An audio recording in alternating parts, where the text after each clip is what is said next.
and we begin. It really is such a deep honor to have even a small amount of time to talk about love. Because that's really all we're doing here. We're going to talk about love.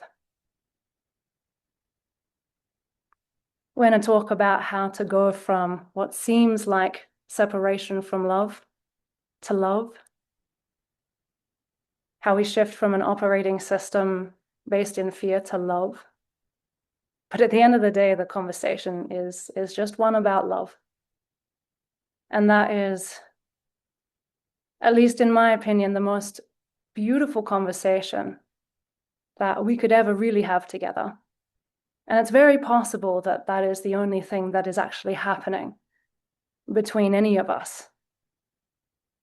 And that the major challenge that we all have in our lives is that we have forgotten that. And so I was thinking about this morning. There's so much that I want to share. But really, I was just thinking about my own journey. And you guys, I didn't go on this journey for anyone else. When I was young and I started to look around the world and feel like there were cracks in it, I didn't go searching for truth or love or God because I wanted to learn how to do this to share it with other people. I truly just wanted to do this for myself. I was quite young, I guess, relatively, when I decided that the world probably wasn't all it was cracked up to be. And if this thing called enlightenment was true, I really wanted to know. So I was about 23 when I decided if enlightenment was a real thing, then I was going to go and figure it out. Because nothing else made much sense to me in my life. And so this morning I was really thinking about this, and I thought about the journey I went on in pursuit of answering that question. Who am I? What is enlightenment? Is it possible to end suffering? And I was just this little soul. At least at the time, I thought I was this little soul on a quest to figure this out. And in some ways, I feel like I've been a relentless scientist through that quest, really asking, what is this? Who am I? Is this the thing that's going to get me there? Do I have to renounce certain things? Do I need to become a Hare Krishna? What diet should I have? What clothes should I wear? What country should I live in? What practice is it? What is the truth? And over time, I think a lot of those questions were answered for me. And the deeper I went, I kept coming up against certain belief systems that needed to be released again and again and again and again and again and again.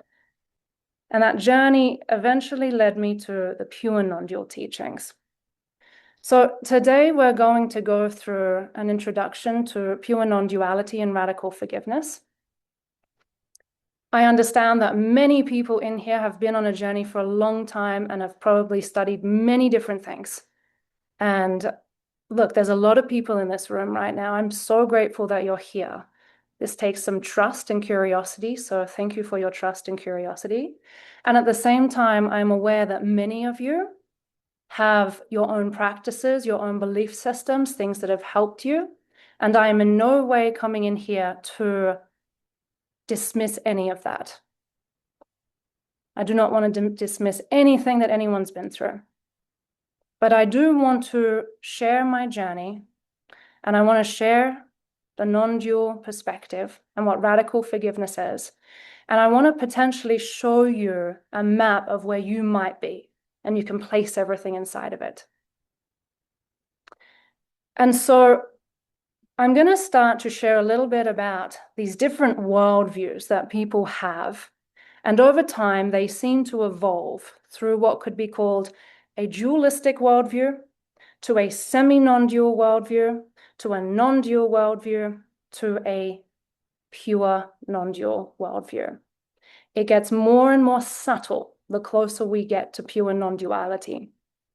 So if we go all the way back to the beginning and we look at what duality is, duality simply means two.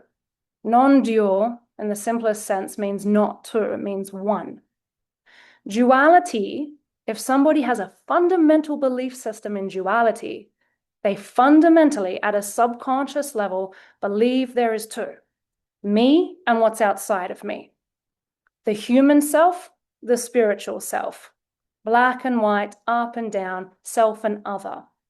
And so the fundamental belief system allows for all sorts of experiences to come out of that belief system, right? So that belief system has to start in an idea of separation, separate from this moment, separate from the oneness of all things. And that belief in separation leads to a dualistic experience. Most of humanity right now, currently, sees reality through a dual perspective. It is very possible that more than 99% of our current global population sees life through a dual perspective. So that's quite a few people. Semi-non-dual perspectives are a little bit more open to the possibility that this world isn't what you think it is, that there's something that's not quite solid about the world. So let's just say you reach the end of your dual contemplation of life and you go, I don't know about this. This world doesn't seem so solid. I am curious about the interconnectedness of all things. I don't think there's separation here. I think that there is more than that, or less than that, actually. I think that there's this field that maybe connects all of us. And so we enter this state of our contemplation where we're looking for how things fit together, right? We're starting to feel like there is a certain oneness to all things. There's a certain field that connects all of us. I actually communicate that this stage of the journey is what could be termed mastery of the world.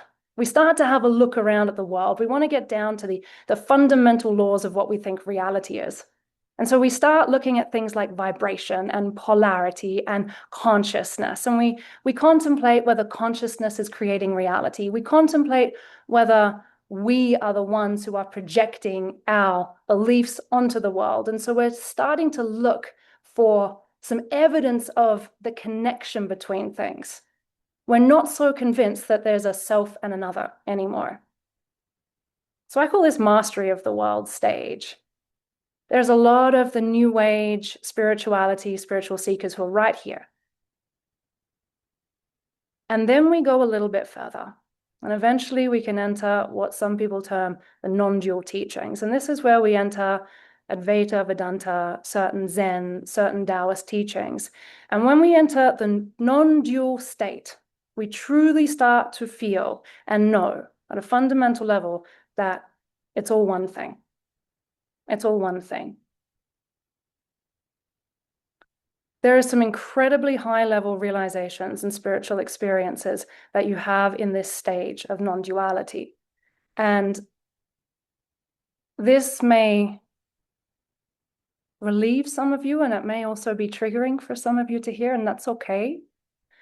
But even in this pure non-dual state, or pardon me, non-dual state, there are very subtle ideas of separation that can still be sitting at the fundamental level of your belief system. I call this, in some ways, the idea that everything is God. This is the everything is God stage, where you may have sat back at some point in your life and realized that there is a witness and there is something being witnessed.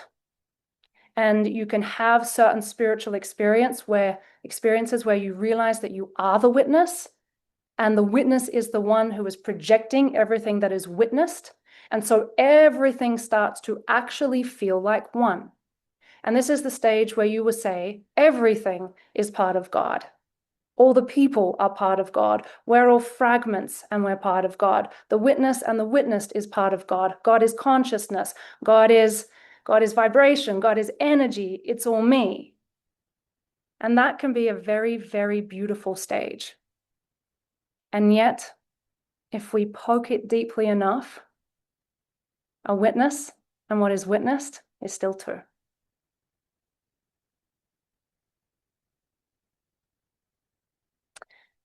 And so the pure non-dual teachings come in and say, that's not even the ultimate reality. The ultimate reality is not made up of parts. It's not made up of duality at all. It's not made up of a witness and what's witnessed. God isn't everything.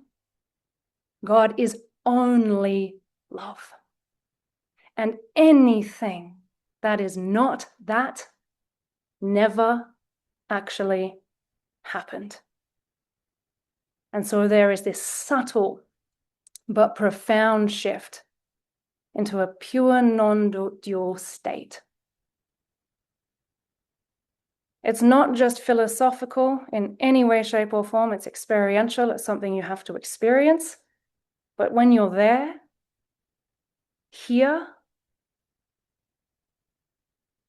and you look back at even the subtle ideas that point to potential two-ness, you laugh and say, I can't find it. I can't find it. It's not here at all. So I'm going to be pointing to the pure non-dual teachings. I'm a student of Course in Miracles, and this is a pure non-dual text. I haven't always been a student of Course in Miracles, although I picked that book up about 10 years ago.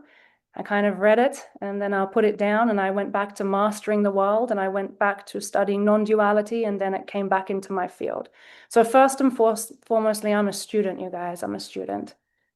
And secondly, I share.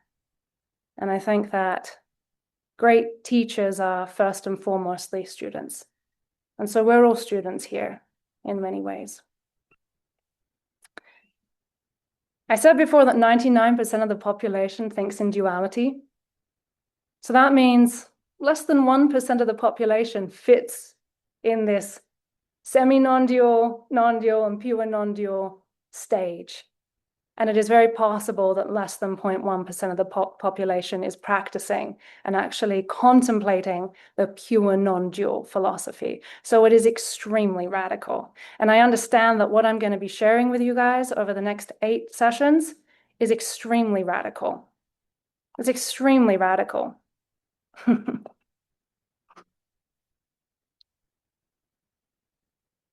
Personally, the closer I got to sitting in this innate knowing that love is all there is, I often felt like the teachings became simpler and simpler and simpler and simpler until they got to the most simple answer, right?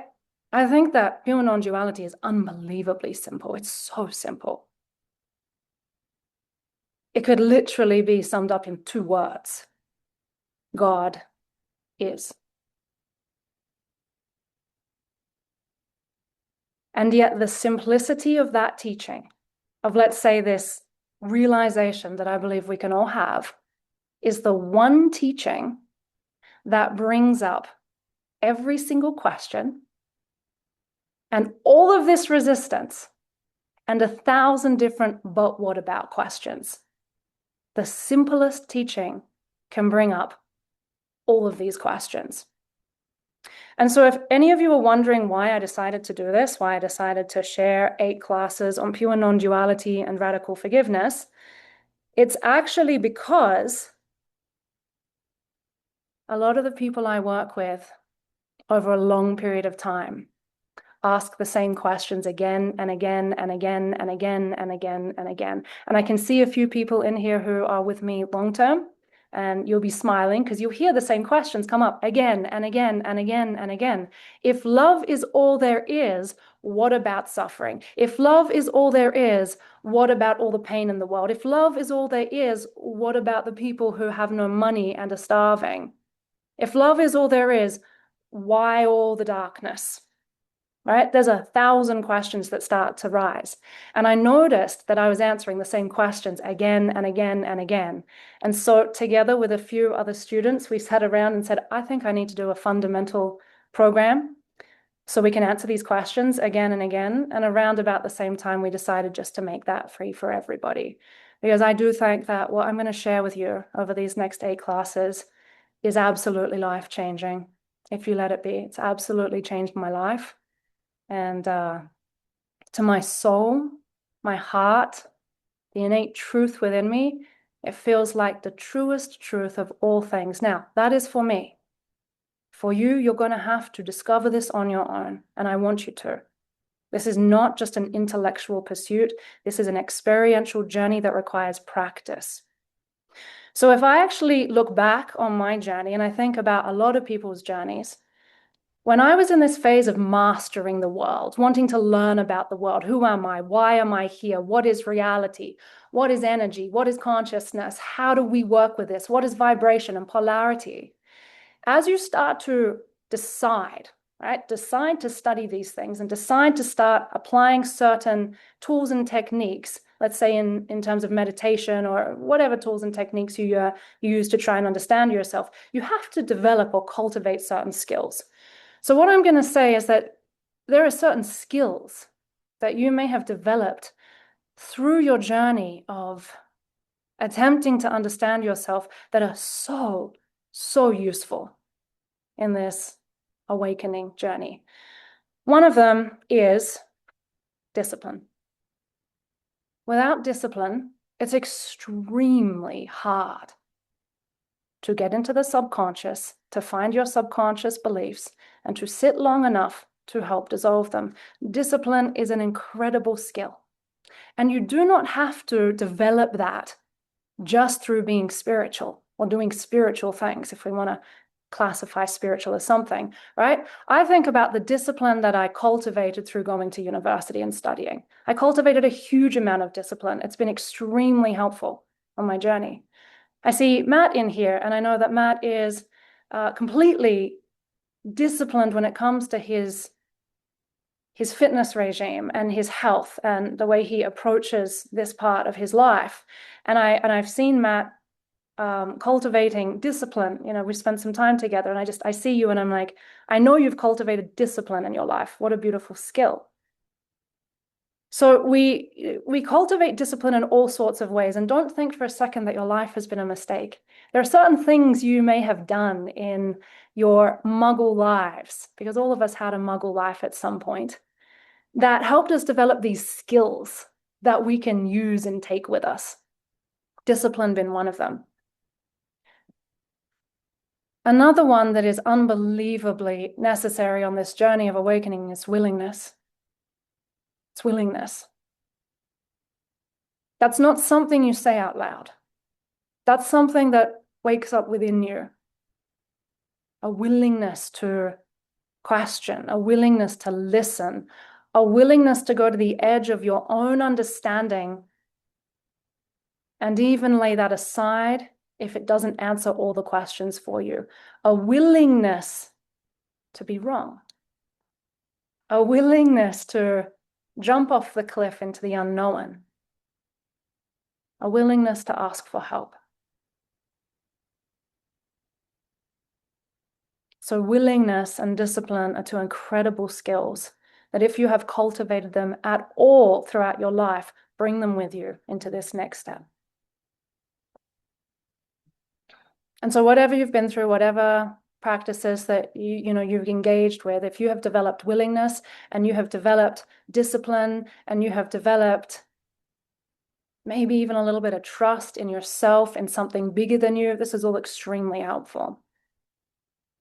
So that's fantastic. And I want you to know this because I'm going to be sharing with you a pathway to your enlightenment if you want to choose to follow it and utilize these skills and these practices that I'm going to give you. But I tell you, without discipline, without willingness, without turning up and actually practicing, this is going to mean nothing. Philosophy on its own will not take you to enlightenment. I think you all know that. Philosophy on its own will not take you to enlightenment. In fact, intellectual understanding without experience just makes you arrogant in many ways. And it doesn't free you. It doesn't bring you to peace. It doesn't bring you to liberation. And that's really, that's really what this work should be, right? It should be our freedom. It should be our peace. If you are here because you just want to gain more knowledge, because you have an ego structure that feels safer in knowledge, this is not going to be too fun for you. But if you are here because you fundamentally want to get down into the deepest part of your subconscious, locate any beliefs of separateness and dissolve them at their core so that you can transition from a belief system rooted in separation to a belief system, no, let me say that again, transition from a belief system rooted in fear and separation to a knowingness of love, not a belief system, a knowingness of love, and you are willing to practice, then absolutely everyone can do that. Absolutely everyone can do that.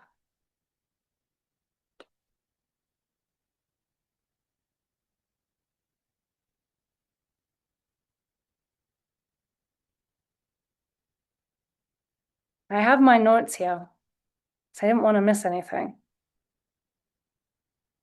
I'm doing quite well. So in A Course in Miracles, it says that enlightenment is absolutely possible. I believe that to be true for every single person who's on this planet. But we need to understand what enlightenment is, or to give it some, general description. So when I use that word, what I mean that it is absolutely possible to dissolve the belief in separation at its core and wake up, remember the truth of oneness. And that awakening, or remembering yourself as one, not one plus other, just one with love, one with truth, is your liberation, is your freedom. You cannot just believe it's true, you have to know it. You have to experience it. It's experience. Now, to go a little bit deeper with you, we could go into a meditation right now. It could take a couple of minutes, where I guide you into the present moment, and step by step, you let go of the thinking mind, and you enter what feels like an unending field of peace. This is very possible, right? Oneness, peace, love. We can all touch that. We can touch that in meditation. It's not a very complicated thing to do. That is by no means the end of the journey. Just having that experience is by no means the end of the journey, because sitting in a felt sense of oneness, even for 1 second, as beautiful as it is, doesn't necessarily dissolve the core belief of separation in the subconscious. And so we also have to do that. A Course in Miracles is absolutely adamant about this, that the pathway to enlightenment requires you to unravel and completely dissolve any belief rooted in separation 100%. Not 50%, not 99%, 100%.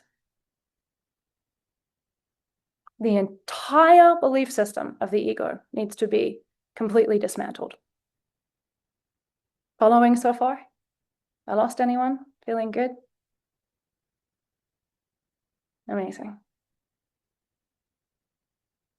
We need to unravel the belief system of the ego structure 100%.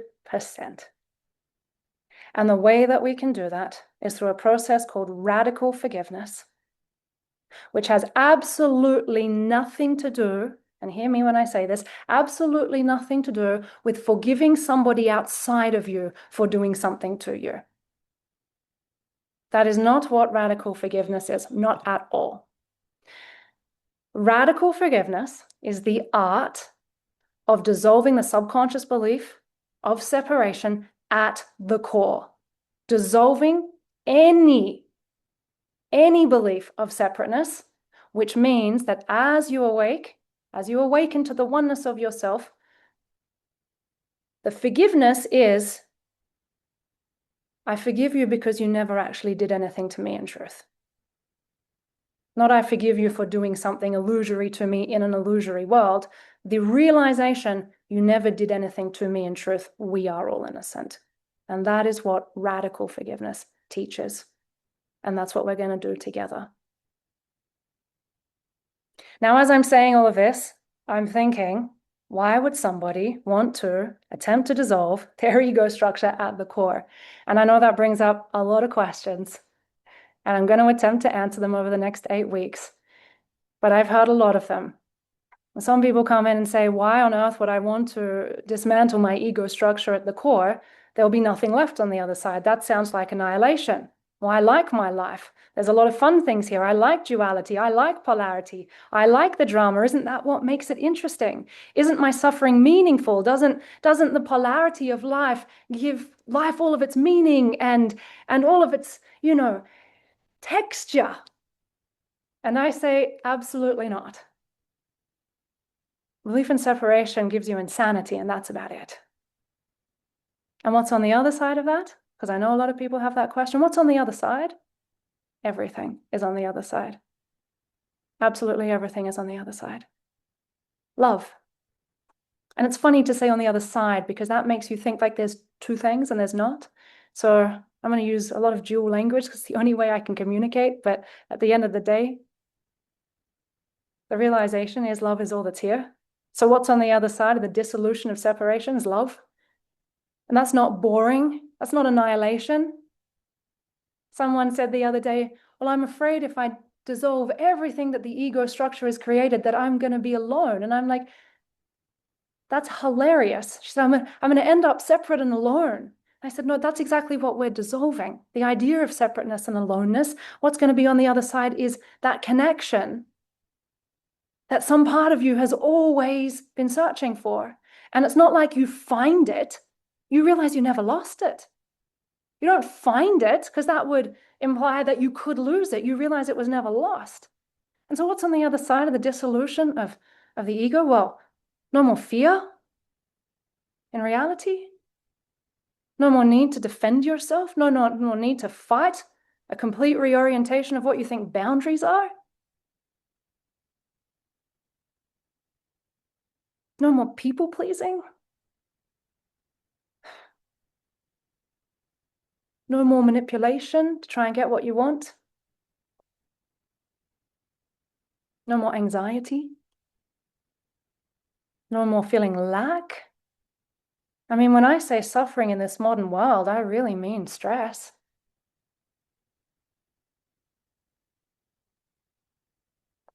I mean, not waking up in the morning and immediately feeling anxious about the day. Because I know that many people wake up feeling anxious. That's suffering.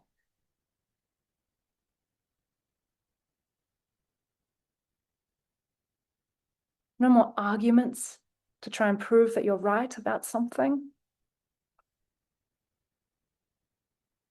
I mean, I understand I'm pointing to a possibility that some people say, isn't it going to take me 40 lifetimes to get there? Well, here's an idea. What if you've already been through those 40 lifetimes and you're here now? What if you've already done it?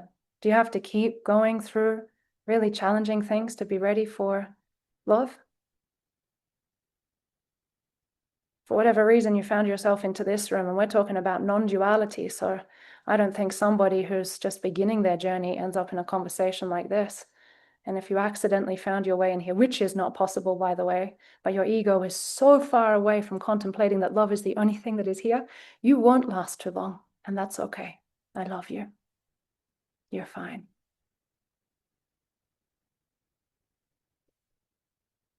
So no, if we dismantle the ego's belief in separation, you will not die. There is no annihilation. It's just the ending of fear. It's the ending of stress and anxiety and attack and defense. And it's the remembering that you are love. And love has absolutely nothing to do with insanity. Love has absolutely nothing to do with insanity. And so if that is what your heart is yearning for, and you are at a point in your journey where that yearning and that calling is louder than the fear that arises, then this will be a beautiful journey for you. And truly, it doesn't need to be painful. It doesn't need to be painful at all. It might be a little dismantling at times, I understand that, but not painful. And not dismantling for love. Love is not scared of remembering itself, it already knows itself. It's just that the mental construct that you have used to understand reality might need to be a little dismantled, and that can feel a bit dismantling. But love, if I show you how to anchor into that, or you already have a practice and you know how to anchor into that, as the ego structure disappears, love just remains absolutely safe here now. Quite happy for your return to yourself.